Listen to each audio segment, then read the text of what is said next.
Welcome to Pullback, the podcast that digs into the ethics behind everyday choices.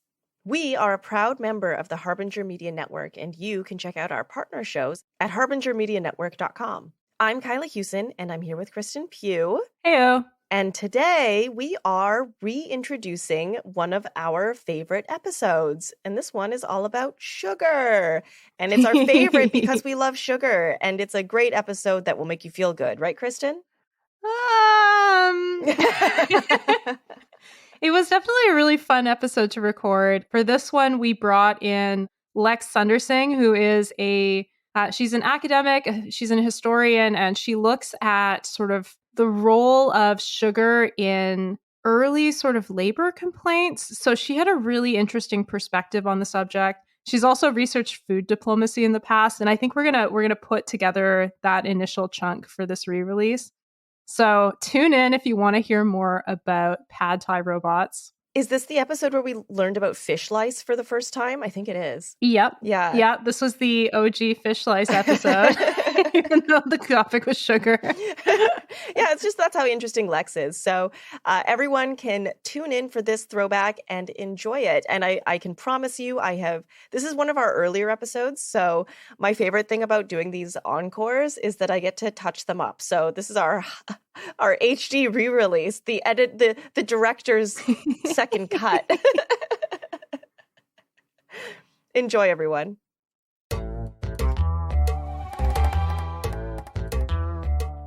So Lex is an historian of food, migration, and labor, and she's currently working toward a PhD at the University of Illinois at Urbana-Champaign. So I'm curious, now that you've been out of Toronto for a little while, is there like a food that you think of as quintessentially Toronto?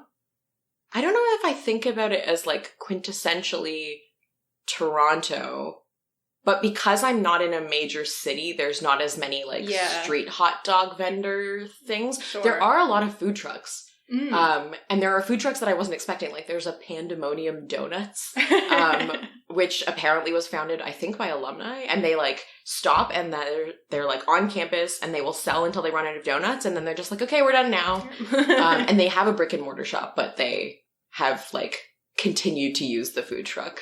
That's nice. Yeah, I get to stay mobile. Yeah. So I miss stationary street food. And I'm not excited that all Toronto has to offer is hot dogs, but I miss being able to see ubiquitous hot dog men at all intersections. Yeah, it's stuff like that. Yeah, if I remember correctly, you were interested in food trucks for a little while, right? Yeah. So I started my MA thinking that I was going to write about street food and like legislation around street food because I was really mad that we only had hot dogs. And so I was like, I'm going to write a research project that finds out why we only have hot dogs. The answer is racism. Sure. Wait, what? It's like 1800s racism. Oh yeah. The reason that, I mean, obviously I'm being kind of flippant, but the reason that we have hot dogs basically only in Toronto is that when other ethnic minority groups that weren't Italian or Polish started making street food stands, there was a lot of like health and sanitation panic. And somehow hot dogs, especially because definitely the worst way to eat them is you can boil them. People were like, yes, this is clean. And like really what they meant is this is vaguely Germanic. And so, yeah, so like cities like Chicago that have like a huge Latino population have people walking around selling things from other cultures. And that has somehow been more permissible. I mean, Chicago has a reputation for being dirty, which I'm not sure is fair, having not yet been there. But yeah, like that's one of the reasons why like Toronto and to a lesser extent New York have only hot dogs. It's just like there was a racist health panic when other people started making food on the street. And then eventually city council just legislated and was like, no, you're literally only allowed to sell hot dogs. And they have like the reason all those stands are like exactly the same is they have to conform to a set of like weird laws about and we just haven't bothered to change those. When I guess like 2 or 3 years ago when I thought I was going to write this project on street food is when people started being like, it's very boring that we only have hot dogs. And they're like, I also want to be able to pay $15 for street salad. And then we got those food trucks that are on St. George Street at the like by the Bata Shoe Museum on campus. Yeah. And those are all part of this like new effort by city council to diversify our street food, except like they're diversifying it on like 3 Toronto streets and only in a very It's a very Toronto solution. Yeah. Yeah. Overpriced, pilot on a few streets. Yeah. By contrast, there's like a huge movement around street vendor legalization in California. Like they just made all street vending legal last year. Which solved a like weird loophole problem where police would impound people's street vending stuff and then functionally extort them to get it back. Yeah. But if you are, especially an undocumented migrant, that's often part of the many things that you're doing to make money. And so California, I guess, because undocumented immigration is a much more pressing front page issue all the time, they had a lot of legislative push to change that. And last year they legalized street vending across the whole state. Wow. And then I know New York is in the middle of like unionizing their street food workers, something like that. I know Professor Kristen and at NYU is doing a bunch of stuff on street food and is like, if you follow him on Twitter, there's like a lot of like, here's what's going on at the street food vendors meeting, or like, here's what's going on at the city hall meeting where we like showed up with a bunch of vendors to tell them what it's actually like to be on the street vending. And so I know there's also a push in New York, but yeah, no push in Toronto. We're just, it's okay for us to have $15 Chinese food in a truck, I guess. Nobody valued walking on wheels. Who knew hot dog stands were such a rabbit hole? Wow. Oh yeah, that's what I started. I was like, I hate that we only have hot dogs. I'm gonna write a master's thesis.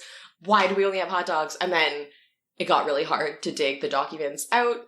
And I ended up instead finishing my MA writing about the like global history of food as a diplomatic tool. Yeah. And now that food Thai, is like pad Thai robot. Yes. Yeah, the pad Thai robot was like a huge chunk of my footnotes. The pad Thai robot, yeah. You have to explain what the pad Thai robot is, because I think it's amazing. Okay, yeah, I don't know what that robot is. Please explain it to me, as if I don't know. The pad Thai robot is a robot made by the Thai government, which I'm sure has a more standardized name than the pad Thai robot. But yeah, it's a robot that is supposed to objectively taste and rank the quality of pad Thai against this standard that the Thai government has deemed as what authentic pad Thai tastes like. Wait, what? I have so many questions. Yeah, so it tastes and it measures like sourness and sweetness, and it's like, oh, well, like sourness is supposed to be a 52, but this one's a 56, so it's like kind of not authentic. Hang on. Robots have tongues now? I don't really understand the engineering part of this robot, but...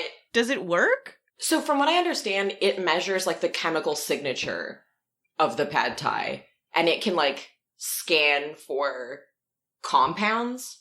So it's not tasting the way you and I taste, but it is tasting in the sense that it too has a method of recognizing certain chemical compounds and matching them to things that it has tasted before. And so they set it and they were like, NaCl2 or whatever, like you're supposed to have this much of that if it's authentic. And then that's what it's scanning for, is like, oh, this has more or less of this thing that I thought. Okay, so my next question is, why?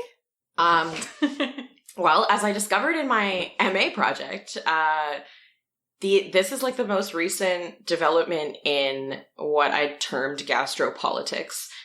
And there is some really cool research out of the University of Southern California's School of Public Diplomacy on the topic. Sam Chapel-Sokol, I think, is the big name. But yeah, basically, the Thai government, as a method of soft power strategy, was like, what if we got everyone really into Thai food? And so... I mean, it worked. In the last, 12 to 15 years, if you've noticed, a proliferation of Thai restaurants, a lot of it is actually that. Like, it's Thai government funded or Thai government expedited or ameliorated culinary expansion so that people will like and or want to go to Thailand. I mean, I really think that was a successful strategy. Yeah. So do other countries try this too? I mean, yeah, so there are a couple of countries The argument that I ran through in my MA was basically that this is a really old practice and this is just the newest development. So I sort of ran it through case studies, and the argument that I made is that the earliest version of soft power diplomacy using food is France standardizing its cuisine and doing things like creating the brigade system in kitchens. Okay. And that what is the brigade system? That so sounds it's like, very you know, violent. when you go to a fancy restaurant and there's like the sauce guy and the meat guy and the like vegetable guy and like I didn't, but I can imagine what that's like.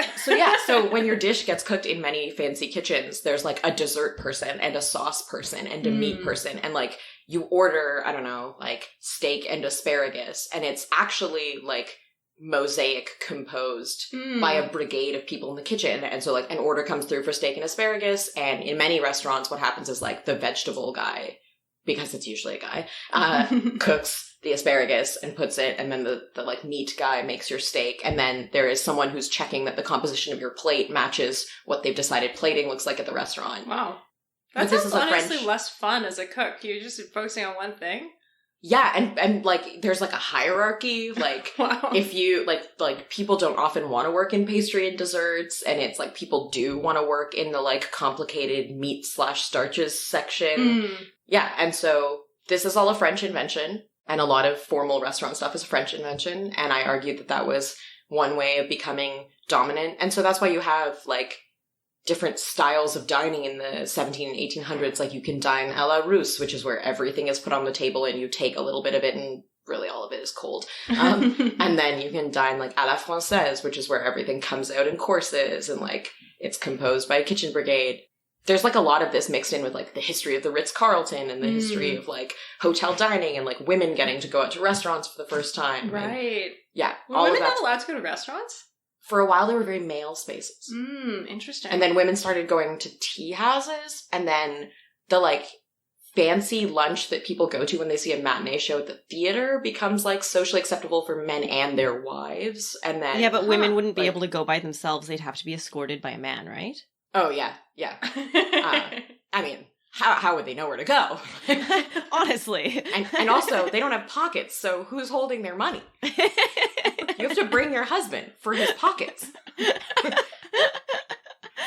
why pocket dresses are such an important invention. I frequently will joke with people about the feminist importance of deep pockets, and I'm not talking about being wealthy. I'm just like, no, I need to be able to fit my cell phone in my pants. Like, this is a feminist crisis. So I argued that after that level of diplomacy, then things like making yourself a culinary destination a la Acapulco, and like being like the place where people go and eat a bunch of stuff. And so I argued that Mexico, in attempting to combat this like image as a place where you go and you get sick with Montezuma's revenge, that they sort of do the second wave of culinary diplomacy or gastrodiplomacy by making themselves a destination where people want to go to that country to eat. And then the third wave of it is trying to get that by making your cuisine popular elsewhere than your country, so that people will see cuisine as a gateway to want to visit your country. Right. So that wave, Thailand is doing it. Malaysia has a project. Korea has a bunch of research institutes, like the Kimchi Research Institute. Nice. Fun research institute. Yeah. And so, you know, those are all part of that wave. And if you've noticed in the last like 5 to 10 years, UNESCO has been certifying cuisines as part of or culinary events, depending on what it is, as part of the intangible heritage of the world. Okay. Part of the argument that I made is that like, this is a push on the part of countries to get their culinary traditions recognized so that people will think they are something valuable to go see, so that you don't just go to Korea for a vacation, you go to Korea around the time of year that the ritual of Kinjang is happening, and you go and you see, if you can, people making kimchi, and that's the thing you go for, in the same way that you would go to Brazil or Trinidad for Carnival, or in the same way that you would go like to Japan for the cherry blossoms. Countries are attempting to make their cuisine and culinary rituals like a thing that people travel to go see. And didn't, I think I remember you telling me once that Canada tried this and just massively fucked it up. We are not really that good at soft culinary diplomacy. You're telling me people don't want Tim Hortons? Basically, our culinary diplomacy strategy has just been like, hey guys, we have great raw materials. So, like, look at this beef. Way less hormones than America. Or, like, not berries. Wrong, but also maybe not the most effective. Well, that's like the Alberta beef slogan. It, for a long time, was eat Alberta beef.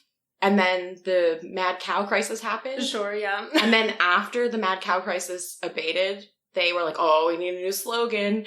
And the new slogan they came up with was eat Alberta beef again. But then people were like, just reminds people were like, wait, that why they did I didn't for a while. stop? And then they would look up the mad cow scandal, and it was just like a terrible. But yeah, that's Look, emblematic. Alberta is not great at branding. As an Albertan. Yeah, but that was an emblematic Canadian culinary diplomacy move. The things we've been most successful at are like alcohols and desserts. Like everyone wants to eat a Nanaimo bar. Sure. People. Yeah, but like Nanaimo bars push themselves, really. Yeah. Yeah. I have a whole desire to do a project to figure out why on earth there is coconut in that dessert, because to me that tells me a whole bunch of things that we are not talking about. But because like custard and chocolate, that's fine. We've had those for a long time. Why is there coconut? There's shredded coconut in this dessert, and no one's talking about it. But yeah, so Nanaimo bars push themselves. Ice wine and Crown Royal whiskey are big exports. We argue with Vermont about the maple syrup, but like Canadian. But soon climate change, Vermont won't be able to grow it anyway. But yeah, so Canadian cuisine, it's becoming more popular, but it's becoming more popular in the same way that like the California cuisine of the 90s became popular, not like as a cuisine, but as a lifestyle where you like eat naturally sourced things. Yeah. But that's our best go so far is like, guys, it's really fresh. That's what we've got. Oh, we just pulled it out of the ground and or sea. Yeah. The salmon, our salmon is less creepy. I looked up sea lice the other day and now I'm like afraid of fish. Sure. Because it turns out a lot of fish have sea lice and sea lice are disgusting. What is sea lice? They're lice that fish get. But they don't have hair. They eat the fish flesh. Oh no. So if you ever watch those like very scary shows that make you grateful that fishermen exist, like Deadliest Catch or whatever, sometimes you'll see them pull up nets and the nets are just like bones. And a lot of the time it's because the fish got eaten. Oh my god. By like sea lice just like breed and eat the fish to death like a weird parasite. It's gross. If you Google it, it will make you sad and grossed out, and they're like gray and weird and they happen a lot. And like now I'm like, how do I know that this sustainably raised in a farm fish didn't have sea lice? Because a lot of the time they do. Is it like a fish farming thing or? They are existent in the wild, but it happens more often to farmed fish because they're like all squished in one place. Great. Yeah, that's not part of the Canadian diplomacy effort. We're not advertising that fish have sea lice, and I hope most of ours don't. Eat salmon again. All right, so we've been through a few sort of waves of your intellectual interest. So maybe you tell me like where you are now, what's your current project is you're working on? Yeah, so I hear that your eventual dissertation project changes a lot by the time you've actually gone to the archives, but Maybe a good introduction point is the article that I'm going to be trying to write next semester. So I am working broadly in the field of like anti-imperial history with a specific interest in Indian indentured laborers in the British Empire, especially with an interest in sort of like surfacing women's stories, because so often the documents that we have to discuss Indian indenture are legal documents and they're often recorded by British officials. They tend to be about and written by men.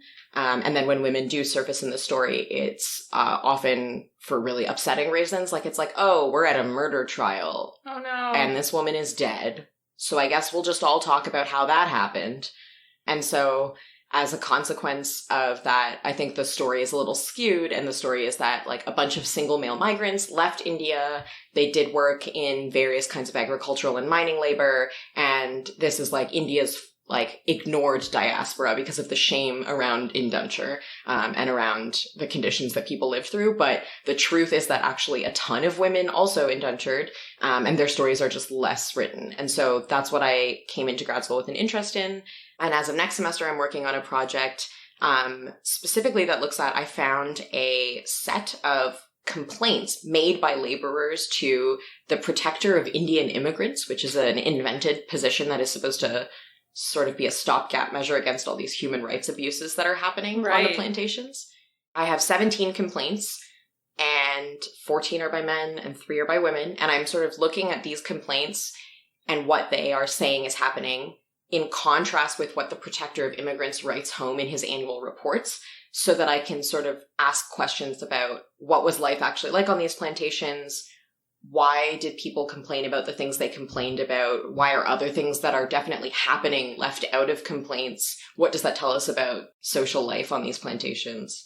And trying to especially focus on, what does the silence or absence of women's voices in these documents tell us about what women's roles were like, or what women's social life was like on these plantations? So food is like a ever-present but more backgrounded thing in this set of studies that I'm doing, because the context of all of this labor in the vast majority of places that Indian indentured laborers went is sugar. They are almost all farming sugar cane and harvesting sugar cane. So that's where food and also my work are at right now. Hey, future Kyla here. At this point in the conversation, we began our discussion on sugar. So for the rest of that chat, you can check our feed for our episode on sugar. Lex also asked me to correct her French dining comment. She mixed up à la Russe and à la Française. So when listening to her explanation on those terms, know that she got them backwards, and that as an academic who prides herself on accuracy, she's very sorry. You can delete that angry tweet you were writing.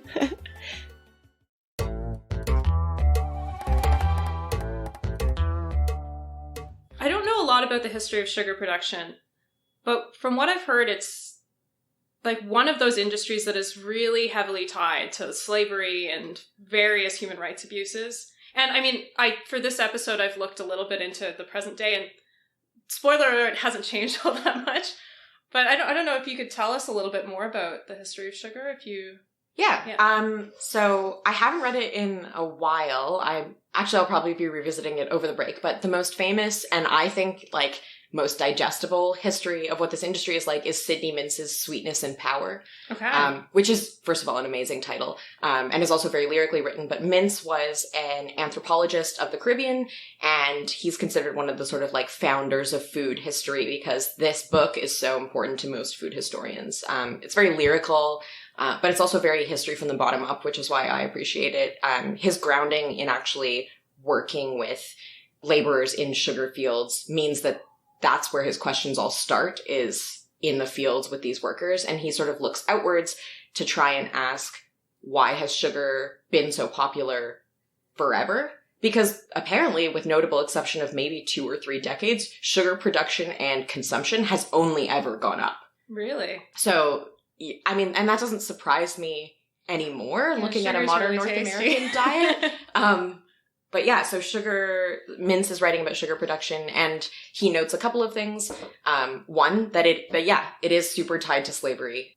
As a tropical agricultural product, it ends up, I think the plant is originally from New Guinea. Okay. And then it's first processed in India in like the early 1000s or something like that. And then gradually it becomes more and more important, and then it becomes a commodity crop during the like age of high imperialism, and it especially becomes prominent across what end up being British colonies. And so it is very tied to slavery, especially because it is very tied to the Caribbean and Brazil. And so it's a crop where people are in like a lot of danger all the time where they're working with it. It requires harvesting with dangerous implements, like people are using machetes or cutlasses to harvest it. And then it has to be ground and it has to be boiled. And so this is a crop where it's like there are sharp things and fiery things and heavy things, and that's the stuff. And then sugarcane fields themselves are really dangerous. Some of the kinds of sugarcane that exist can be like 15 feet tall when they're ready to harvest. And that means you're functionally hacking a jungle down every time you harvest a sugar crop. And that means there are like snakes and who knows what else. Oh, I never thought about that. Yeah. Yeah. And so it ends up vastly modifying the landscape in the places where it's harvested and then being really dangerous to harvest the whole time. And that means that colonial overseers are not really interested in harvesting it themselves, and they're interested in people they don't consider people doing this work because they consider them expendable. And so it doesn't matter if they get bit by a snake or if they like are overworked and work an 18-hour day and then have to wake up the next day and do it again, because they're probably not going to pay them and they're fine with them being in danger. Yeah. Spoiler alert, that is still true. Yes. But yeah, so sugar mince goes through that portion of explaining that the danger of harvesting sugar, while it's not readily apparent, is connected to why so many people of color end up harvesting sugar. And then mince also connects this to the rise of industrial capitalism in Europe and looks at the demand side of things and is like, if you're a poor laborer and you can't really afford food and it's like, I don't know, 1820 and you're hungry, sugar is a really calorie efficient fuel that will dull your hunger a little bit and sort of power you through. And so he connects not just the rise of tea and coffee, both of which he's like, they're much better if you put sugar in them. And then workers, especially he uses England as a case study, like if you have afternoon tea, he connects that as an institution, not to like fancy afternoon tea at hotels, but to people coming home and they're like, okay, I can afford a piece of bread and some sort of something before I go back out to work. And that something ends up being tea or coffee with sugar in it.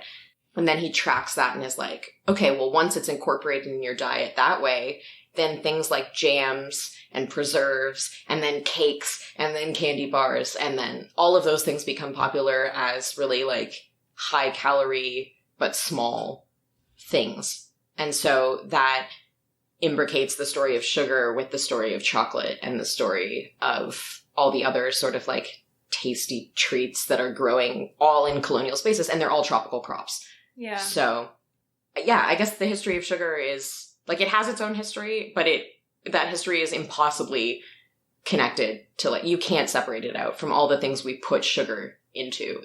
I imagine if we wrote a history of corn now, that the, like, modern history of corn would do the same thing. That's so interesting, because I had read a little bit about sort of, like, the very quick ascendancy of sugar, which already sort of made me think, it's so ubiquitous now that I had kind of imagined it was something that, like, all societies were using for a very long time. But in my sort of imagination of it, I imagined it sort of being something that the elite primarily consumed, and then sort of with like the mass consumption movement, it went to everybody. But from what you're saying is almost sort of the opposite, that it was this kind of like relatively cheap additive that you could put into food if you can't afford a lot. It starts out being an elite thing, but I think the elite period of sugar is much earlier than I expected it to be. So Really? Like, if you think about the sort of like Tudor era or medieval and Renaissance periods, all of those sort of like weird decorative cakes where it's like, aha, it's a cake, but it's also a pheasant. Those are all covered in sugar in like a gross way that I don't want at dinner. Sure. And that is the period at which sugar is so expensive that only the elites are eating it. And then when you get towards sort of the industrial era, sugar is still expensive, and so you can't have a lot of it, but it is cheap enough that it can be like a sort of high-calorie addition to people's diets who are poor, and it's cheaper when you're triaging than buying other whole foods. So maybe it's not cheap, but you can afford more sugar than you can apples and peaches and bread, and the labor of putting sugar into something that's already made is easier. So whether or not it's available to everyone, it ends up being a cost-effective addition or substitute for things that otherwise would take you a lot of labor to eat. And so, yeah, I was really surprised to find that sugar's history is much more involved with mass consumption earlier than I thought it would be. Like, it's like by the time the 1800s are rolling around, Europeans are just eating more and more and more sugar.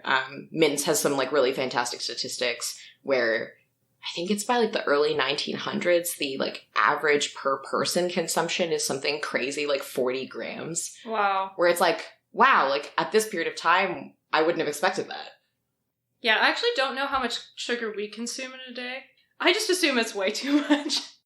I'm pretty sure that it's more than 50 grams now on average in America. Yeah, it's gotta be. I mean, it's in everything. Yes. So I just Googled average sugar intake Canada, and the top result is from sugar.ca, so I don't know how trustworthy a source that is, but according to dietary like Dentist intake... 123 or whatever. Surprisingly authentic. According to dietary intake surveys from the Canadian Community Health Survey, or CCHS 2015, consumption of total sugars in Canada was 101 grams for children aged 2 to 8, 115 grams for children aged 9 to 18, and 85 grams for adults, which demonstrates a reduction of 3, 13, and 8 grams respectively compared to 2004. So that sounds like a lot. Yes. Yeah, it's doubled or tripled depending on the age group. I'm just going to double check one more source because that sounds like a lot. Give me 1 second. I would not be surprised. People drink half of their calories now. Yeah, well, and you know what? For this, so we're going to, I think we're going to talk about challenges that we did, but I wasn't even sure that I would be able to be on this recording. So like 5 days ago, I panicked and I was like, oh, I'll just stop eating sugar for the next 5 days. No problem. Except that I went to Subway twice. And so I looked up how much sugar is in like Subway bread, my bread of choice, and how much is in my sauce of choice. And just from a foot-long Subway sandwich, I was consuming like almost, I think, 30 grams of sugar. So, not to call out Subway, sorry. Subway, my steady friend. So I'm just on globalnews.ca, and they give an example, like a tablespoon of ketchup, for example, has a teaspoon worth of sugar in it. And a can of baked beans can have as much as 14 teaspoons of sugar. So it's a lot. Yeah. I mean, one of the things that people forget about sugar is that it's a preservative. Mm-hmm. And so, like, I think about this the most when I think about Christmas candy, you know, those like strange little jellies, and they're like coated in like very crystalline sugar on the outside. Well, it's like, yeah, those are a super old form of candy, and they're made that way because it, like, you know, when you don't have pectin and you're making jellied things, well, how do you preserve it? You put a bunch of sugar in it. Sure. And so jam works that way too. You can make jam that has a pretty okay shelf life with no pectin in it, but it's got like a buttload of sugar. So I'll definitely post some information about what our sugar intake is, but it looks like it's kind of hard to find out the answer. So I think the answer that I gave originally is going to be as close as we get. And yeah, if you want, Kristen, we can move on to the challenges now. I think you did some interesting stuff. Well, let's maybe start with you, because you sort of talked a little bit about it already. I mean, I basically talked about the whole thing, I think. I tried not to have sugar at all for 5 days. I'm going to keep it going. I want to do a solid 2 weeks to make the challenge feel like it was authentic. And then I'll post about it afterwards, because obviously I just didn't have time. But yeah, basically I was trying not to eat sugar, and then I went to Subway and I ended up having heaps of sugar. And even with just that going on, I still feel like I may be going through a bit of sugar withdrawal. I had to have a teaspoon of honey the other day because I was just having such bad cravings. So I'm just imagining you like shaking and like getting the honey. I mean, honestly, that's not far off because I don't drink coffee. I have a lot of tea for my caffeine intake, but when I'm really tired and I'm struggling, which this December, which is when we're recording this episode, which is, I imagine, why Lex is back in Toronto with you, visiting her family, maybe. Yep. So this month in particular, I've been really busy. And when I get really busy and I'm tired and I don't have time to make proper food, sometimes instead of what a normal person would do, would like have extra coffee, what I'll do is I'll just like up my sugar intake to keep myself going. And so, yeah, I feel like maybe cutting it out was... That's very industrial era factory worker of you. Very Dickensian. Yeah, so... So that's kind of what I've been doing, and I am feeling the pinch. Kristen's challenge this week was a lot more interesting than mine. So you sent me a picture of what you She made. says without knowing. I don't know. It looked really good. You sent me a photo. Oh, yeah. This was, I decided to make something with fair trade sugar, which doubles as a thank you for interviewing with us. Thank you for being on the podcast. So I started my challenge by basically just looking at all of the processed food items that I have in my fridge or pantry. And I was actually surprised there wasn't as many items that had processed sugar as I would have thought.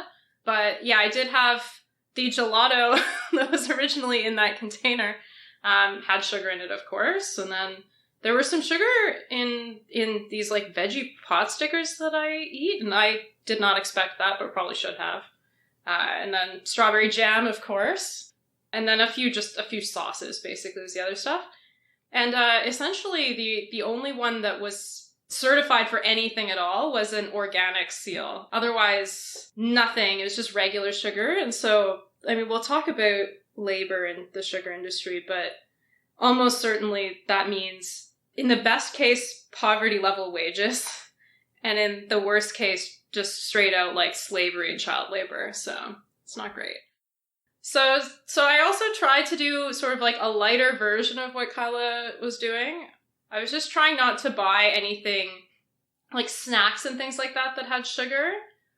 I did not look into like actual restaurant foods or anything like that, even though I'm sure they all have sugar in them. But I found it like it's actually really hard to find fair trade certified sugar items. I went through like a sort of convenience store here and found not a single thing.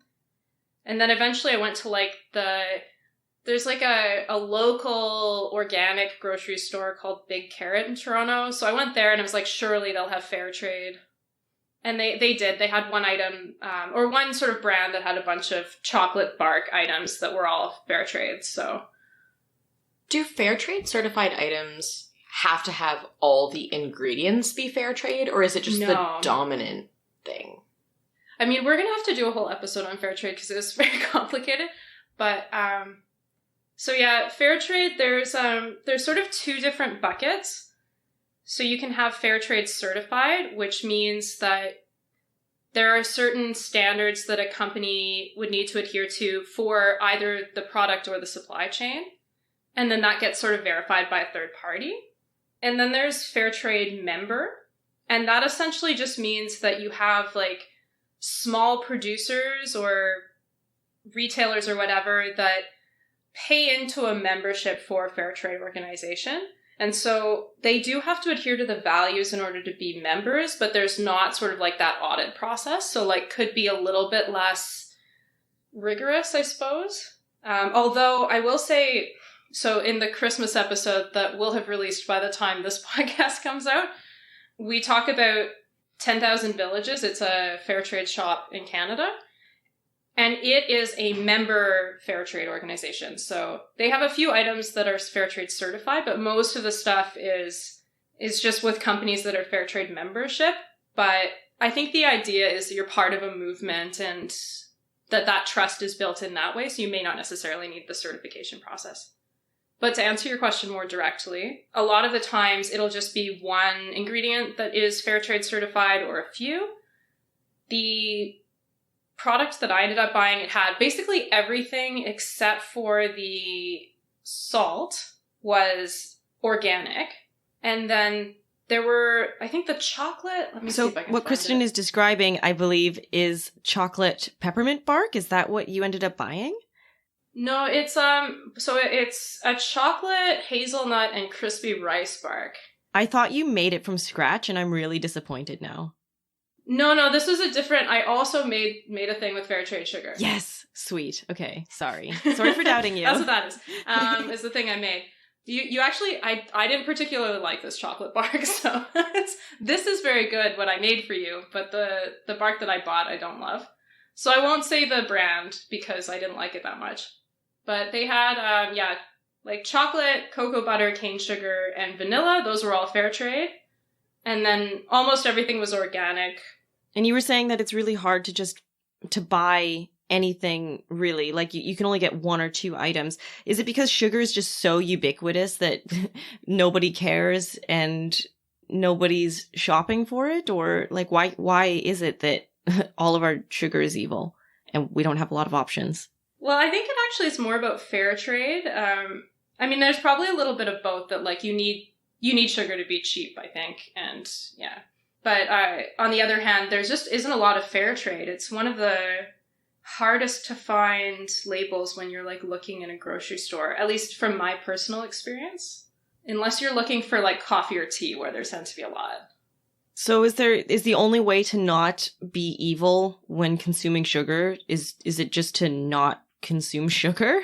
Well, in my experience, one of the things that happened as I learned about the history of sugar is, so actually my introduction to sugar truly is a testament to the fact that you should follow your gut instinct, and then you would start your graduate degree like 1,500 years sooner with the topic that you were going to end up with anyway.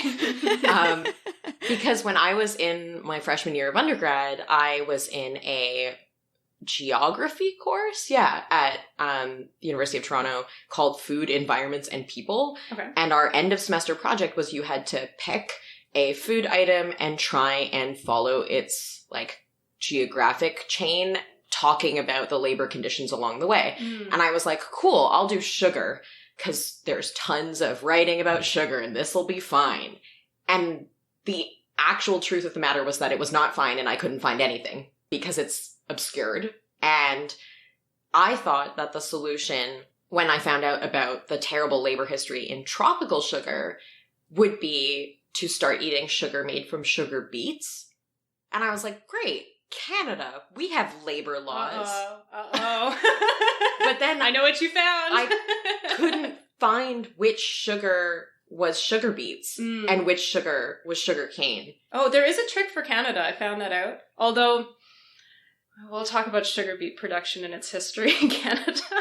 But if you buy Rogers sugar that has a black stamp that says 22 at the beginning, that is Alberta grown sugar beet. And like 80% of Canada's sugar beet production is just from Alberta. There's another 20% that's grown in Ontario, but that all goes to Michigan where it gets refined there. It's all to do with trade laws. Like, there are high tariffs on both sides for importing refined sugar, but if you're exporting sugar beets, the tariffs aren't high. So it's like, you can grow sugar beets and export them as a Canadian producer, and that's fine. But if you were trying to export sugar, like, it just wouldn't happen. I didn't even know about that and didn't know there was a brand. And so when I did this project, I guess 7 or 8 years ago, I was like, let's find out what's in Red Path sugar. Yeah. And then the answer was, they will not let you find out where their sugar is from. It's from a bunch of places. And all of this was just because I grew up having seen the Red Path sugar factory on the harbor front, and having gone there because I like, my aunt and uncle would take us, and there's the cool grocery store that's now a fancy Loblaws, and they're like, we'll go to the fancy Loblaws and we'll go walk on the harbor front, and there's all these nice things. And now even my cousin, who, it used to be me, my aunt, and my uncle, and my cousin who would go on most of these outings, and like, she now lives in a apartment with a view of the Red Path sugar factory, and she sees the boats emptying and unloading like tankers worth of sugar. It's all sugarcane, like, at least from I think, because there's only one sugar beet processing facility, because I guess the process is different, slightly different. Sugar beets are slightly different from sugarcane chemically, which means that they only need to sort of be processed once, which also means you can't really produce brown sugar from it, which I think is kind of interesting. But so you have to have different refineries for them.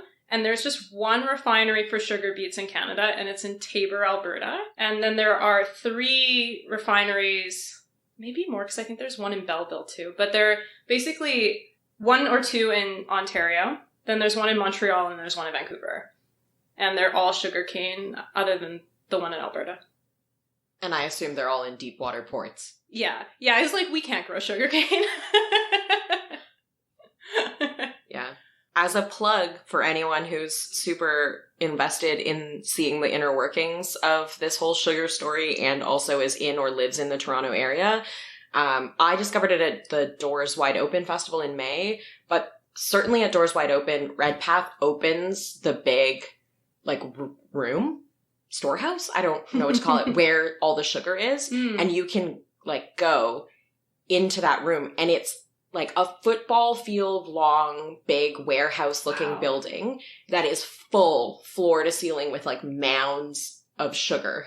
And that's, like, literally just being dumped out of the boats into that building. And it gets scooped up by, like, things that I associate with doing construction, like whatever those little scooper vehicles are. And, like, I was like, why? There's a backhoe digging piles of sugar and putting it in trucks. But they also... I feel like that's every child's dream, right?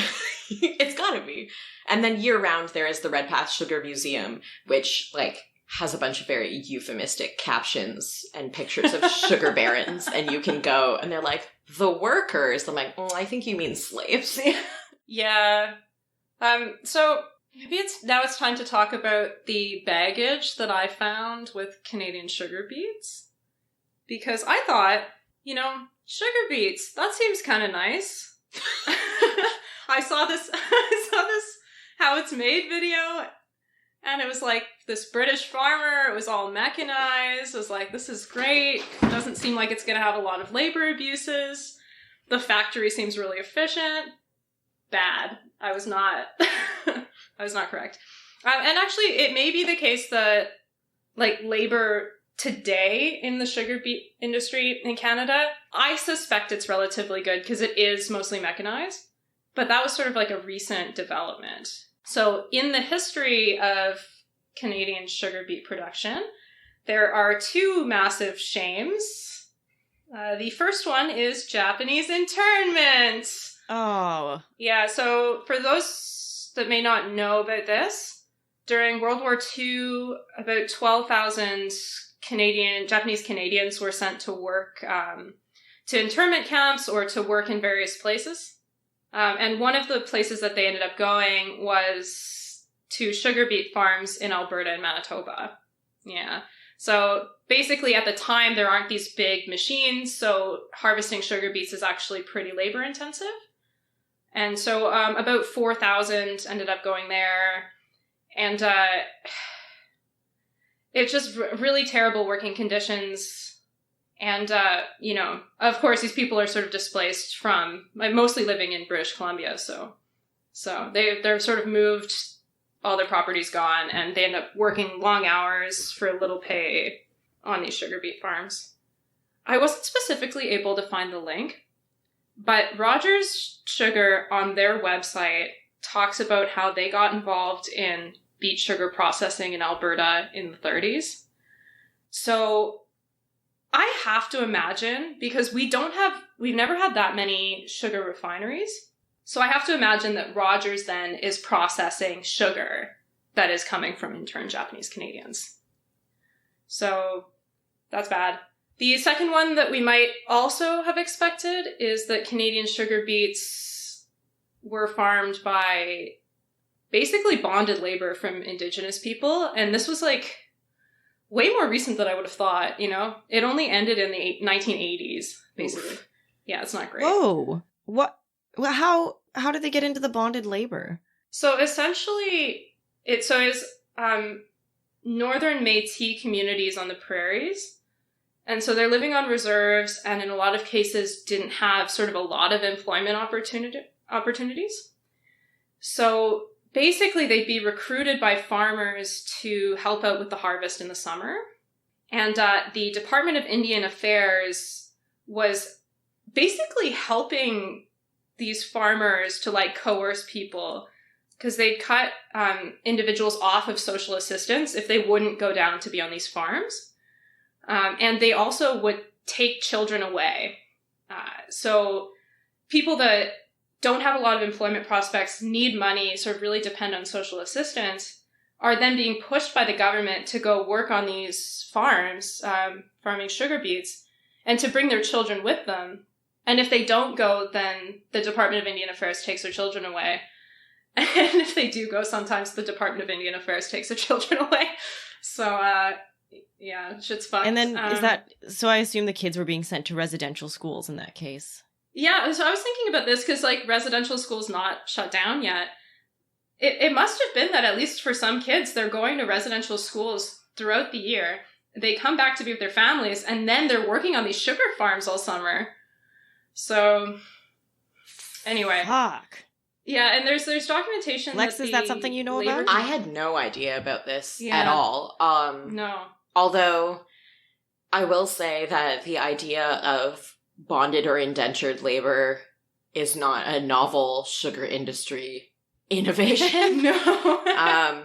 Yeah, so it doesn't entirely surprise me, and I can sort of see those spiderweb tendrils of how different scholars work on different parts of the labor regime connect to that. But yeah, that I had no idea about Canadian sugar, especially when I looked into it. I imagined it as being one of two things. Like, I was like, okay, what I'm going to find is either this is a racist way to not buy brown people's sugar, or this is a racist way to pretend you're a benevolent savior who refuses to buy brown people's sugar. And it, lo and behold, turns out that it's just different shades of people of color. Yes, very much so. Yeah, and I'll just also say that, like, so I think both of these stories are coming to light in the last few years, mostly because survivors are talking now, right? So with the Japanese-Canadian internment, there are these art exhibits that have been starting to go up in memory of this sort of history. And in terms of the sort of Indigenous experience, it's people that are finally feeling comfortable to actually come forward that experienced it at the time. But it's really terrible. Like, they're working 12 to 14-hour day shifts, are either not being provided housing at all, so they're, like, sleeping in their cars, or they're being provided with, like, tents, basically.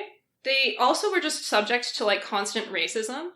One story that I was reading, there was, like, a person who was chased around by the locals with, like, bats. Just, yeah. Because if you're already making people work for basically no money, why not also just be horrible to them? You know, I don't know. Anyway, so I'm not actually sure what labor conditions are like on sugar beet farms today, because when you Google it, it's this sort of historical stuff that comes up. I was able to find that most Canadian sugar refineries are unionized. So even if the sugarcane production, it's certainly terrible. The refining itself, it's probably fine. Like the 300 or 400 employees that are working to make Canadian sugar once it already gets to the refinery. So I don't know. So what I understand from the historical point of view, I know that you feel pretty confident on a lot of the research you did, but I think some of it is conjecture because there's just not a lot of information. Like the Rogers being connected to the internment camps, you couldn't find actual facts on that? Or... I couldn't find the specific sentence on it, but there's only been like one sugar refinery in Alberta pretty much ever. And I do know that Rogers started one of the 30s. So I feel pretty confident saying that. So we are connecting the dots on that one. And then for the residential schools, that's another one where we're not quoting anything, but we know that residential schools were a thing in the 80s. And so were the sugar beet farms. So it's another dot that we're kind of just connecting. Yeah, I don't specifically know that these same kids are going to residential schools. I just imagine that must have happened in at least a few cases. If anyone has any more information on that, I am actually super curious about sugar farming connected to residential schools. Canadian history. So fun. Yeah, the 1980s, though, that's when it stopped. Well, the thing that gets me the most is, in 1975, this Winnipeg newspaper is like, we did this investigative journalism. This is really fucked up. We need to stop. And nobody did anything for, like, the next decade, half decade. I mean, like, Indigenous Canadians themselves started to collectively organize. And so that's a slow process, right? But ultimately, the practice ends up stopping, not because of something government does, not because farmers think, oh, this isn't right, but because we get farming machines. And ultimately, that's less trouble. Yeah, I think it reflects like the modern day dilemma with sugar though, right? Is it a huge cop-out to buy Canadian beet sugar, which is not subject to the same labor issues as cane sugar, but it is sort of taking money away from what could otherwise be helping communities around the world? And yeah, just being racist by pretending to be more moral. I don't know. It's interesting to me, especially because this dilemma also really depends on our ideas of the racial identities of a bunch of former colonies. So, for example, a ton of sugar is produced in the Dominican Republic. Like just a wild amount of the land in the Dominican Republic is dedicated to cane sugar farming. And those cane sugar farms are owned by 5 or 6 Dominican families, but they are mostly staffed by, I guess, they're not even treated well enough to say that it's staffed by, but those plantations, because I think they still basically are plantations, are worked by primarily Haitian laborers, many of whom have crossed the border with little to no protection because of the poor relations between Haiti and the Dominican Republic. And there is a really, really strong racial element to the reason that that is divided that way, and that is, not least of which reason being the way international powers treated Haiti after its independence. Haitian laborers are considered Black, and Dominican owners of these plantations are largely considered, if not white, then white adjacent, because they are often, through either their own construction of their identity or through other people's construction of their identity, linked more to Spanish ancestors than to mixed race ancestors or to Black ancestors that they share with Haitians on the island. Right, yeah. And so, like, the question of, do I buy this cane sugar or not? Like, it can be a question of, am I really taking money away from a country like Haiti or the Dominican Republic? But the answer is like, well, who are you taking that money away from? Like, you are probably taking it away from the 6 richest families on the Dominican Republic side of the island who get a lot of, but not all of the same benefits as people in spaces we don't associate with sugar, like Canada. And Canadian farmers may be higher up the racial hierarchy chain, but may be less wealthy than the 6 families who run these sugar plantations. And then when I buy cane sugar, no matter how hard I try, basically none of that money is being given to the Haitian laborers that are actually cutting it down, processing it, driving it to the processing facilities. And there's no real labor protections for those people. And so this question of like, what is the least racist sugar, is actually like just, I think it's not impossible. Corn syrup, I'll tell you that. Yeah. I find it functionally impossible, but obviously I find it functionally impossible because it's embedded in a bunch of colonial ideology that hasn't gone anywhere. Yeah. Really. Yeah, I suppose fair trade seems like it's kind of the best you can do. I don't know.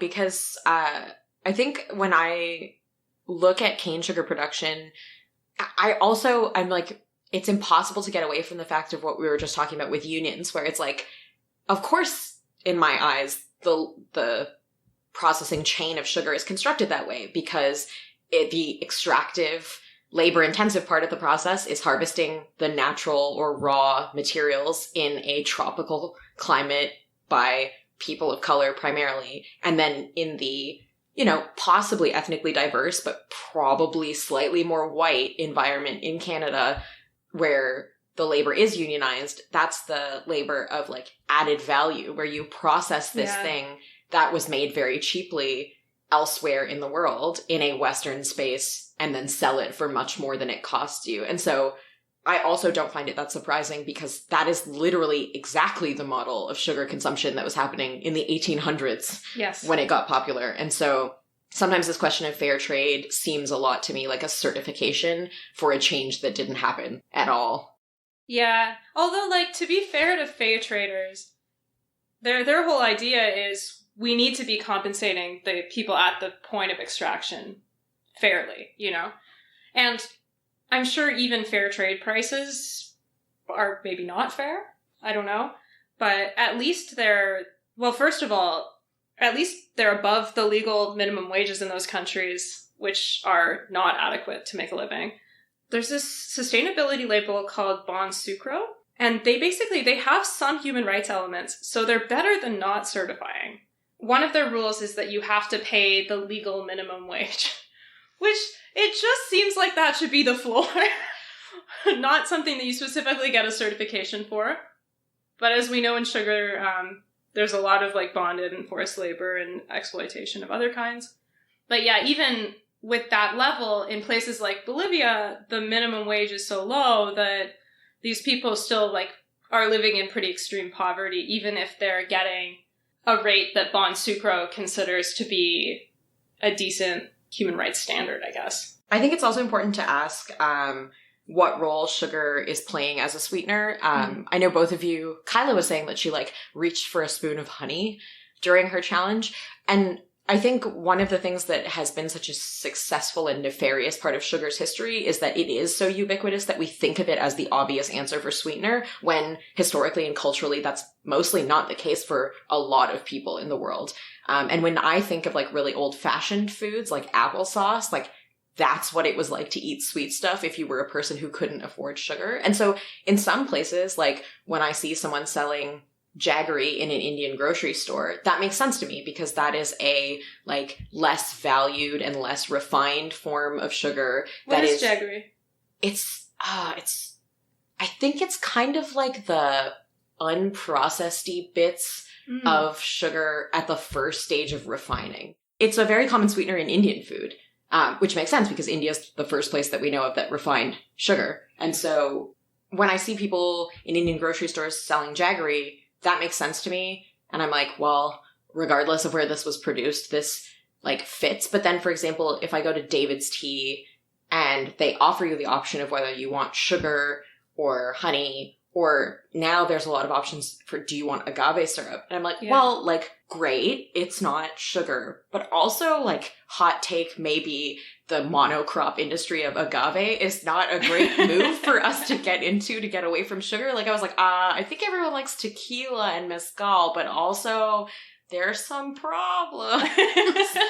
And so a lot of the replacement things that people have come up with are things that if I'm not sketched out by the labor practices, I'm sketched out by some other part. And absent just starting an apiary in your backyard with your own bees, what is the option? Except, like, unless you live in Quebec and you can tap a tree, you know? Yeah. Well, and that's the thing, right? Is I'm like, I guess maple syrup is the most ethical sweetener? Like, is that even true? Or it could be things like... Yeah, all there is associated with maple syrup that I know of is, corrupt Quebec cartels, and that's okay. And maple syrup heists, don't forget those. Oh, yeah! Yeah, I don't know. To me, the story of sugar is like, everything people try and replace sugar with does things that I'm like, yes, you borrowed this from sugar. And so when it's like, we found sugar beets, just kidding, there was also bonded labor. Yes. I'm like, well, of course there was, because if anything, this feels like the story of sweeteners at this point. And I mean, I don't like industrial sweeteners at all, and so I don't know what the history of aspartame or stevia is, but I'm imagining... Stevia was biopiracy. Cool. Yeah, I was like, I'm imagining it's not better. Yeah, actually, I didn't find anything about any of the other artificial sweeteners. But, a lot of people are starting to turn to artificial sweeteners, both for health reasons and because they're sketched out about sugarcane, which, I mean, I don't know about any of the other artificial sweeteners, but for stevia, at least, it's not great. So it's a plant that's native to Paraguay and, like, a small piece of Brazil as well. There's a group of indigenous peoples called the Guarani. I may be mispronouncing that. But they traditionally had used it for, like, years and years and years to sweeten medicine, to sweeten teas, things like that. Basically, in the late 1800s, like, Western science is like, oh, hey, this is a sweetener, you know, so now we know this. We're white and we can validate this knowledge now. So it starts to sort of grow. It actually started growing in India and China first because there was this whole question about whether it was carcinogenic for a while in the West. And so eventually it does hit Western markets.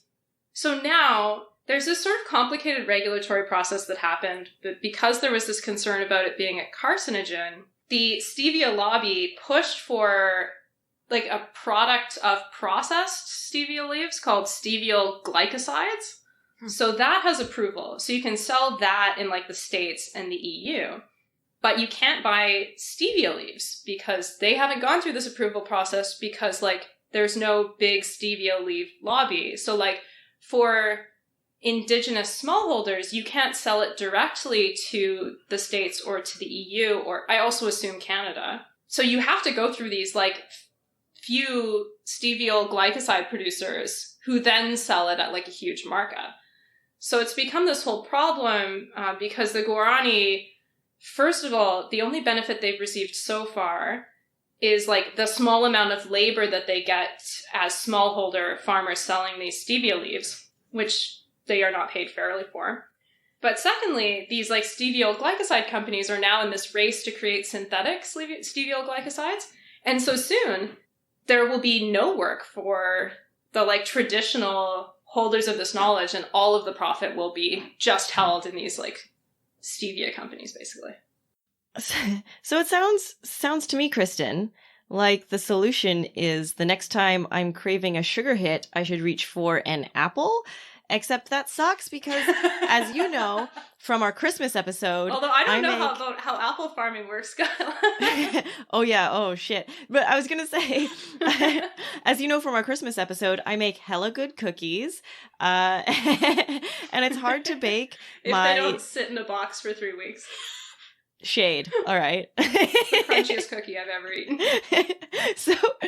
So like it sucks because like one of my favorite things to do for somebody is to bake cookies, but I'll be honest, my cookie recipe is 90% sugar. It's like white sugar mixed with brown sugar with like a dollop of flour, and it's like the solution would obviously be to just stop eating sugar and have fruit instead, but that is boring and nobody's going to do it. So I guess the next solution would be to cancel capitalism. I mean, one of the things that I'm hearing, Kyla, is that like it's just impossible to replace this taste. And this is a thing that Sidney Mintz talks about a lot in his book, where he's like trying to figure out why is this so popular? Like fruits are nice.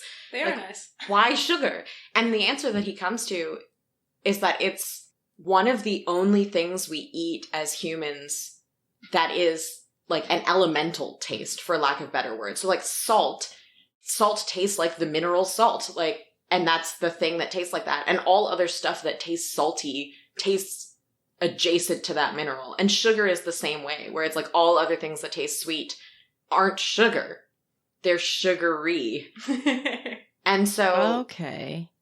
I don't know what you would replace sugar with if you wanted to make cookies. Because, like, when I'm like, oh, just make a cookie that doesn't have sugar in it. But my answer to that is, like, peanut butter cookies, which obviously have sugar in them because they're made of peanut butter. I guess the other thing about sugar is that makes it so good is that, weren't there studies that it lights up part of your brain that is associated with, like, drug use or something? Or am I making that up? I don't know. That sounds right. It does sound right. I'm sure that I saw like a documentary or something. I'll look into this because, again, my research for this episode was non-existent. But I'm pretty sure that sugar is very addictive. And historically, like you've talked about the history of sugar, but also in the recent past, I could be, maybe I'll have to cut this because maybe it's not true, but I'm pretty sure that Big Sugar was behind like the fat scare in the 90s, yes, when everybody was true. like, I saw that. Yeah, where everybody was like, oh no, fat is making us fat. And it was really just like Big Sugar in the background, like in the shadows, like, you know, rubbing their fingers together and being like, yes, fat is the problem. But really, obviously, it's sugar. So, I mean, we didn't even touch on that. And I feel like that's a whole thing as well. I don't know, like, sugar, yeah. Why are you so good but so evil? This totally has historical antecedents as well, right? Because one of the things that's happened in the recent past is that people have switched from eating their calories to drinking a lot of their calories. And so many of the calories they're drinking are sugary, right? So, I mean, a lot of them are now corn syrupy and not sugary, but originally most sodas had sugar in them, and also Coca-Cola with cane sugar just tastes better. But a lot of this, like, drinking sugar, people think of it as super recent, as if it's a phenomenon that starts with soda fountains in the 50s and 60s. But realistically, drinking sugar was the cost-effective, I'm not a rich person way to consume sugar for a long time, right? Like, putting sugar in your tea as a pick-me-up, putting sugar in your coffee as a pick-me-up, putting sugar into hot chocolate instead of drinking hot chocolate that is unsweetened and is closer to its, like, original ceremonial functions.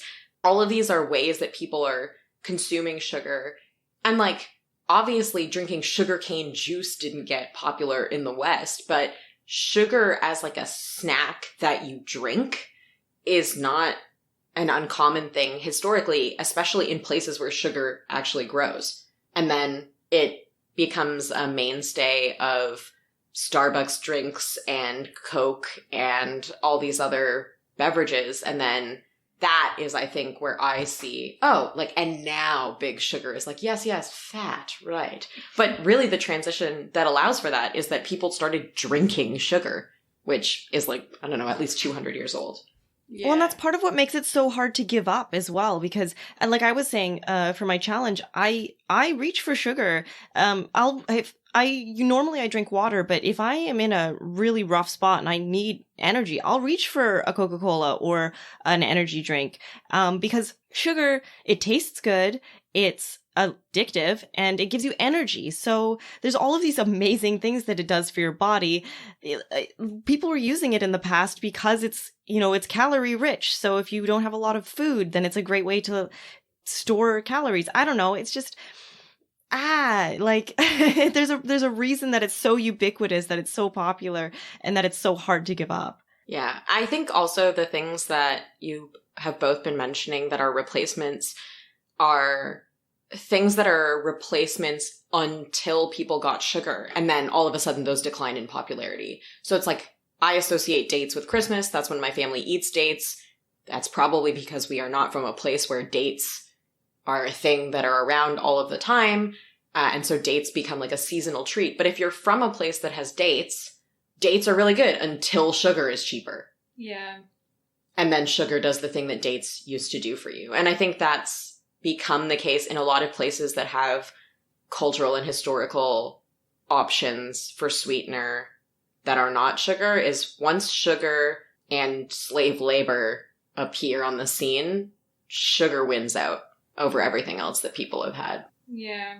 And unfortunately, that means that the entire industry is sort of founded on this exploitational model where you really can't pay sugarcane workers well enough, otherwise you'd have to raise the price of sugar. I mean, I would argue we absolutely do have to do that and sugar can be more expensive, but like the reality is that it would make sugar more expensive and the industry doesn't want that. I think it's also the case that historically, once it becomes part of the working class diet as a calorie, like pick-me-up or a calorie substitute, it enters the working class diet as more affordable than whatever the alternatives were. And that means that we've got 200 or more years of uphill battle against the idea that the reason sugar is good is because it's cheap. When sugar was a delicacy, maybe that wasn't the case, but when sugar was a delicacy, it also wasn't in everyone's diet. Yes. It was in people's diet where it grew and people's diet who could afford it far away from where it grew. And so we've got 200 years of an uphill battle where if people thought about the labor practices at all, they thought about it as beneficial to them being able to do the labor they were doing. Sugar is like impossibly embedded in exploitative labor structures because not paying the people who grew and harvested sugar is what allowed factory owners to barely pay the people who worked in a factory. And so everyone involved in that consumption chain is dependent on not paying somebody who works at some rung on the ladder below them. Yeah. And I think this is the case as far as I am aware of across the story of sugar, is that once it starts being processed for export, it's about not paying people for the pick-me-up. Yeah, and ultimately, like, automation and sugar beets is kind of about that too, you know? I mean, there isn't that sort of straightforward exploitation because you don't have to pay robots, but that's still a set of workers that now aren't being supportive. So it's kind of a tricky question too, you know? Yeah, and I think there are a lot of scholars now who are working on the way that technologies of control crossed different colonial spaces. So the passport, maybe it gets invented in one place, but it becomes a vehicle for keeping people who don't look like you out of this place that you've colonized. Yeah. Or, you know, that's the case with a lot of different migration things. But one of the things people don't talk a lot about that is the center of my research now is the institution of the contract. And for the sugar industry in particular, contract labor and contracts signed by indentured workers are the signaling mechanism for this is not slavery.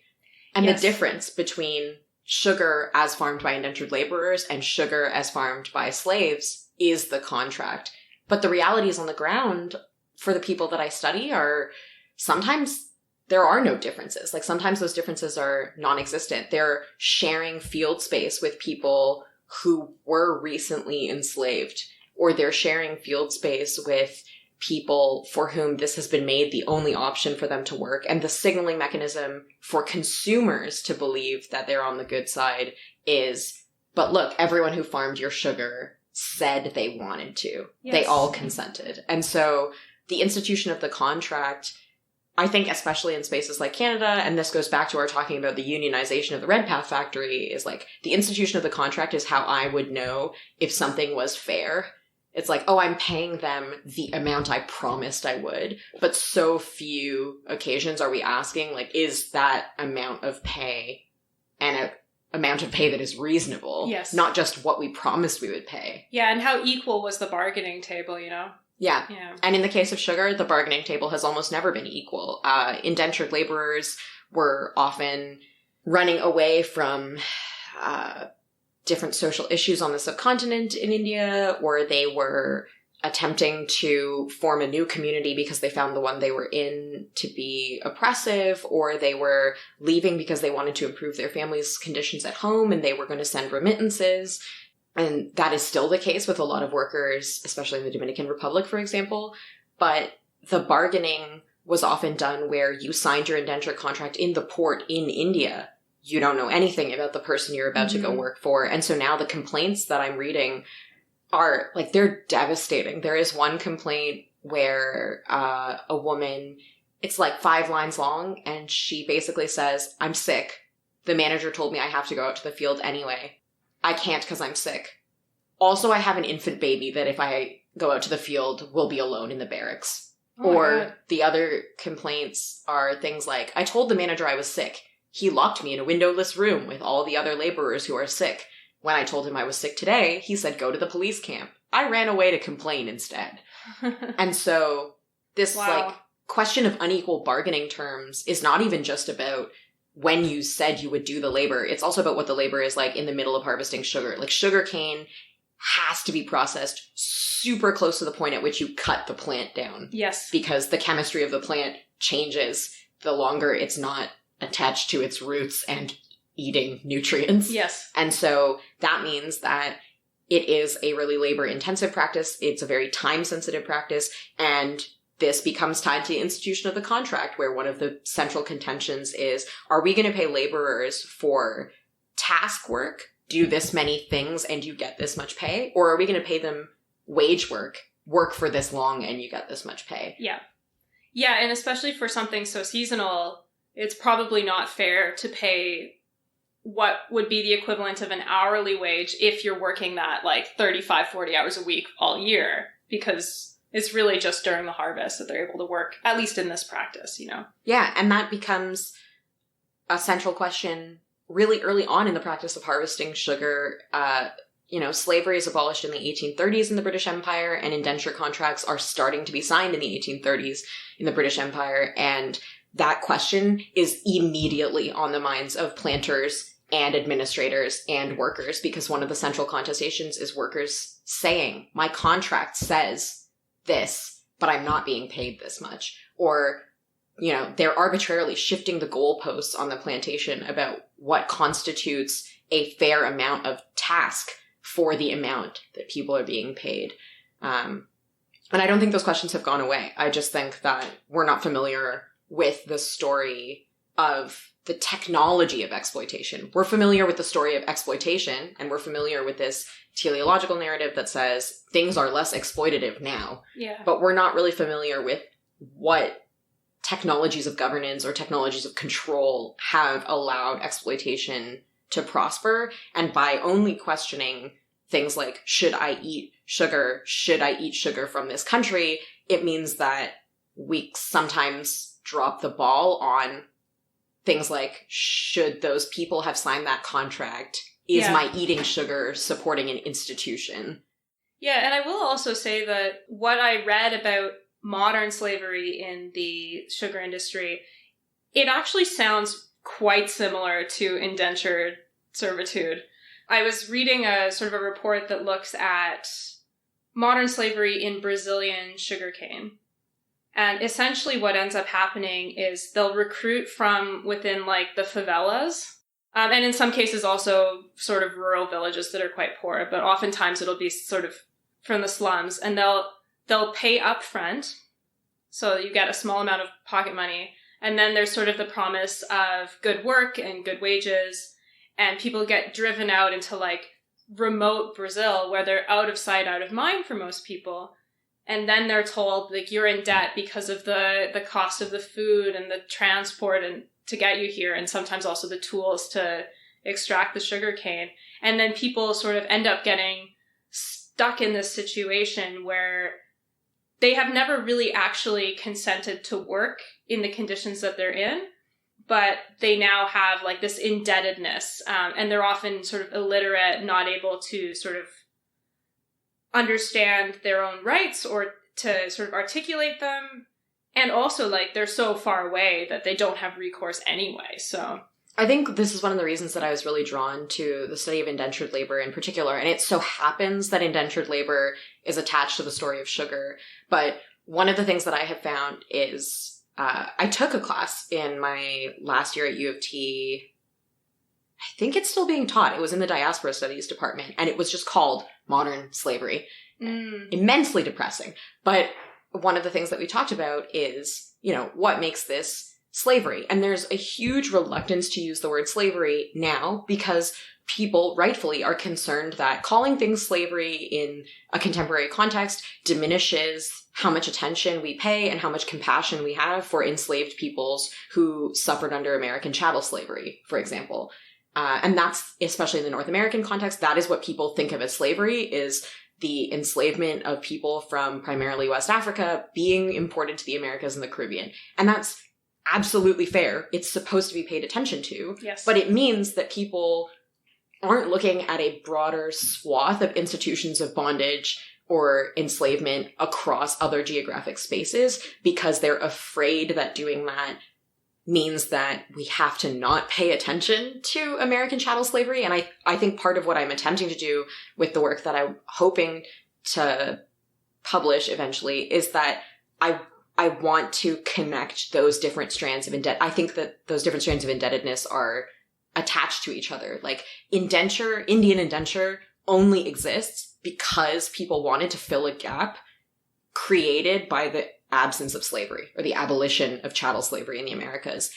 It is, however, not a brand new institution. And I actually am hoping to study Indian indenture in the Indian Ocean arena, primarily because the Caribbean story is really caught up with the story of American chattel slavery. But the story of indenture in the Indian Ocean arena is about the modification of different forms of debt bondage and slavery that already existed, where there was seasonal labor migration between South India and Sri Lanka, or there were people who would go from India to Southeast Asia and they would work in Malaya and then come back to mostly South India, but also other parts. Or it's also the story of tea, because there are people doing circular migration and involved in certain forms of debt bondage in Assam who are harvesting tea. In fact, that story is mostly about women who are believed to be better at it because their hands are small and they'll be gentle with tea leaves.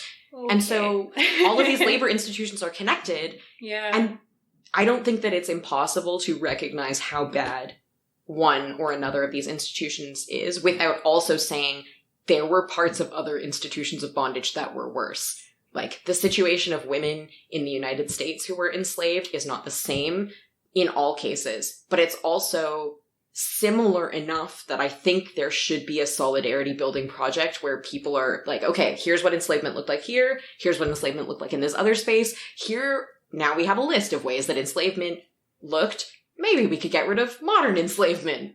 And you can't do that if you're not taking an inventory of all the different ways that people have been coerced into labor. So I think I think there's modern slavery in the sugar industry, but where that belongs on a spectrum of coerced to uncoerced labor, we're really bad at identifying. Yeah, and it's also just, it's tough to know because a lot of these plantations are sort of removed from the public eye, and it's hard for journalists to really come in, and researchers, The documentary that really enlightened me about what this looks like now is, I think it's called The Price of Sweetness. You can definitely rent it on YouTube, I know that for sure. And that is like, a journalist managed to get documentary footage of what these plantations are like in the Dominican Republic, and to be honest, they don't look that different from what I am visualizing when I read the complaints of the individuals whose stories I'm writing about now. Yeah. And that was my impression from sort of my brief research is these conditions, they seem out of time in like maybe the incredibly naive narrative that we tell about the 21st century, Yeah. I think, there's probably something to be said about if we're studying the institution, if I'm studying the institution of the contract, what does fair labor or fair trade standard contracts, what part of the story does that tell? Because that is supposed to be a change, but if you're playing good historian and you're looking at change over time, like indenture was also supposed to be a change. And it was considered extremely humane. Really? Except that they lived in the same barracks that enslaved people had lived in, and they were transported on the same boats in many cases, and they were working sometimes side by side with enslaved people because indenture starts before slavery is abolished in a lot of places. But yeah, it's considered this humane, progressive alternative. We won't enslave people. They'll sign contracts. They're free, as you can see, since they signed on the line. Yeah, and if your options are take this indentured servitude for almost no money or starve to death, that's not really a choice. You know what I mean? For sure. And that is also like another whole piece of the story is it is so hard. It's what I'm really interested in, but it's so hard. Why did people who signed these contracts choose to go? Yeah. Particularly as indenture is ending. Indenture lasts roughly from the 1830s to the 1920s. And so, for example, the people who I am researching and writing about right now are filing these complaints between 1913 and 1916. At this point, dozens, if not hundreds of people from your village have gone into indenture and possibly come back because indenture was often, we can root it in specific villages. We're like, oh, this village, almost everyone left. But that means that, like, if people are coming back, they're telling you what it's like. Some of them, sure, maybe somebody comes home and lies and they get a bonus from an overseer and then they've recruited you and they get like a commission, which makes commission sound really sketchy and that makes me sad. But, some people are coming back and telling you the truth and people are signing up anyway. Yeah. And so the question of like, what is life like that you would sign this contract knowing what you're walking into is a huge question for me and for my research. Because towards the end of indenture, it's not just like an adventure story where you like sail off to a new land. And that story is itself inaccurate because there were lots of social taboos, lots of dangers, lots of prohibitions against leaving to go do this kind of work that operated alongside a history of mobile labor and of seasonal labor. And so it's less and less simple, this story of like, when is someone coerced? Yeah. When is someone free? And something that you said, Kristen, that really made me think was you were like, well, like in so many cases, like they're not literate. How could they be reading the contract? Yeah. And that's the case in the period that I study too. But one of the things that I'm trying to consider is like, okay, if you're not literate, what are the other savvy strategies you use? Because nobody wants to sign up for something bad. And so like, what are these workers doing? And one of the things that I think I'm discovering is rumors play a huge part in determining what you do or don't think you're knowledgeably signing up for. And like when people triage and make the decision to work for this pittance of money in a country they've never been to, a lot of it is because, okay, word of mouth has gotten back to me that this is like this on this plantation, that I should sign a contract to work on this plantation, not this other one. And it means that the workers are able to develop some kinds of savvy strategies to negotiate about their pay. Like some of the workers in the period that I'm studying, the planters are complaining that the workers know that there's a labor shortage and that they're demanding more wages. And so while I think the broader institution of indenture is just this awful story of exploitation, there's also these moments that provide some kind of a roadmap for giving workers credit and asking them in the modern context, like, what is it actually like? And as a result, what would be fair to you? I don't know. This whole topic is so fraught, I feel. What an uplifting episode this will be. Yeah, someone's going to be listening to this episode and eating something sweet and then just like retch. I mean, but yeah, like we've said, there's just no getting around it. There's no solution for this episode other than stop eating sugar, but like who's going to do that? Stop eating sugar isn't even the solution, because if we do that, then like you were saying, then we're not supporting maybe communities that rely on the sugar industry. So, you know, just cutting it out isn't even the most ethical choice, except that if we are supporting those communities, we're supporting the rich sugar barons. I don't know. Yeah. The story of sugar is definitely the story that we've all been much more connected to each other for longer than we want to admit. And that connection has consequences. When someone works to put stuff in your kitchen or on your table, you are partly responsible for what happens to them in order for them to do that for you. This is something that like, we're so surrounded by sugar and nobody wants to look at how problematic it is. So I think this is one of our biggest blind spots, I don't know, as a culture, because it's just so broken and we're so deep in it. It's really hard to look at because there's not a lot that as an individual, it's hard to know what a solution is. Yeah, that's true. I remember thinking that when, Lex, you were talking about how the focus on, you know, should we do beet sugar, cane sugar, it punts the question of, you know, are these institutions unfair or not? But I think that's also partially because we feel a profound lack of power as, like, people just living in the world, you know? So, I mean, yeah, one solution, support fair trade, that's probably on the margins a good thing to do. But I guess being politically active is really the only way to actually sort of push the needle on this kind of an issue. Yeah, I think for those of us who don't live in the places where sugar is grown and live instead in places that eat a lot of it or where it's refined, in terms of sugar, the political obligations or necessities are like, you actually have to care about people who are not anywhere near you. Like, you have to care a lot about people in South Africa or in the Caribbean or in India or in Indonesia. Like, you have to care about people in those spaces if you care about sugar, because like sugar just isn't proximate. There's no seeing what sugar looks like when it's not inside your food, and there's no seeing the sugar in your food when you live here. One of the things I think about a lot is the province where most indentured laborers worked in the period that I study in South Africa is Natal. And when you land at the airport in Durban, it's maybe a 20 or 30 minute drive from the city center. And Durban is sort of the capital city of where indentured laborers eventually ended up in that period. And on the drive from the airport into the Durban city center, you just pass like 20 minutes worth of sugarcane fields. Wow. And I remember being in the car and like looking around at these fields when I was in South Africa, and I was like, it's really dark. It looks like a forest. Like, the plants are much taller than I thought they would be. They were much closer together than I thought they would be. And I remember thinking like, wow, if someone is working in there, I cannot see them right now.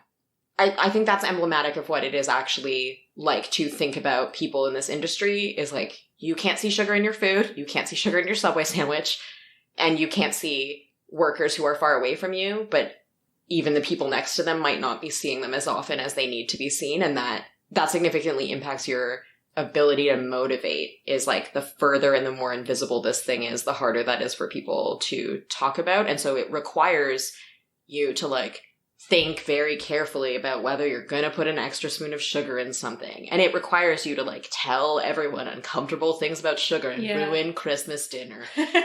And so, you know, like I am probably going to go home after recording this episode and I will almost certainly do Christmas shopping and then bake. And the thing that I'm going to bake is like this cake that my family really likes, that is from Trinidad. And like it is functionally a loaf cake. And that loaf cake has like, it has flour and stuff in it, but it has raisins and like candied fruit and coconut and sugar.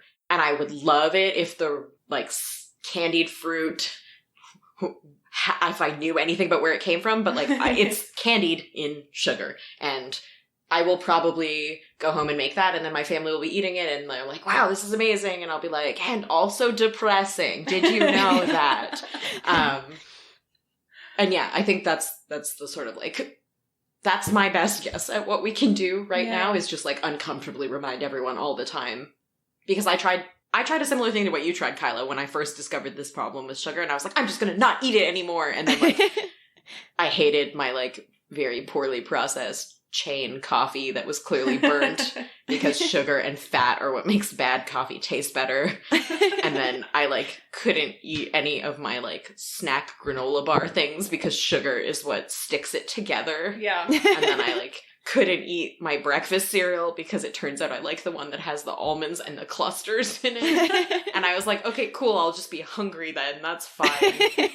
And I thought I was going to get away with it at dinner, and then there was sugar in the creamed corn, and there's like, you can't, we all like it, there is like a genetic preference for eating this thing. If it's inevitable, you have to make the conversation about it inevitable. So I think, so that we're ending this episode on a maybe sort of positive note, what I think we should do, Kristen and I, is maybe research if there's any sort of foundation that you can donate to or activist group that you can become involved in. Maybe we'll see if there's anything out there that is good to share, and we'll share that when this episode comes out, as maybe if you're feeling overwhelmed and powerless, something that you can do. I don't know. What do you think, Kristen? Yeah, I mean, I think even Human Rights Watch does some investigations around like sugar and labor practices. I like them. But you had a call to action as well. Hopefully a really good one that solves all of our problems. I was just going to make a joke that people should tell all their friends to listen to this episode. Our call to action is make your friends sad about sugar so that they can sit uncomfortably while they eat delicious cookies. Cool. I just like gift everyone a tin of cookies, but also gift them sweetness and power.